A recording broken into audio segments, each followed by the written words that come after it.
सुकून दिल के लिए कुछ तो एहतमाम करूं, जरा नजर जो मिले उनसे मैं सलाम करूं। मुझे तो होश नहीं, आप मशवरा दीजिए, कहां से छेड़ूं फसाना, कहां तमाम करूं।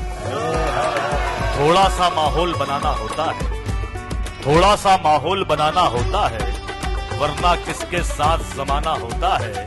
दुनिया में भरमार है नकली लोगों की, 100 में कोई एक दीवाना होता है। जो इल्म मोहब्बत वफा दे गया है, वो माशूका मुझको बना ले गया है। मुझे मिलना है उसके घर वालों से, अब मुझे देखना है वो किस पे गया है। वाह वाह, भीड़ जो मुझको कुचल देने पे आमादा है, वाह, इसमें दो चार मेरे यार भी आहा, वाह वाह वाह वाह वाह वाह। मेरे अशार सुनाना न सुनाने देना, जब मैं दुनिया से चला जाऊं तो जाने देना। हाय हाय हाय हाय हाय।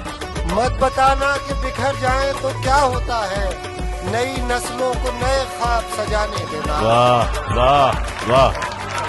किसी खंजर न तीर ने मारा, बादशाह को वजीर ने मारा। आहा, जी गया आह का लगा हुआ शख्स, जी गया आह का लगा हुआ शख्स। बद्दुआ को फकीर ने मारा।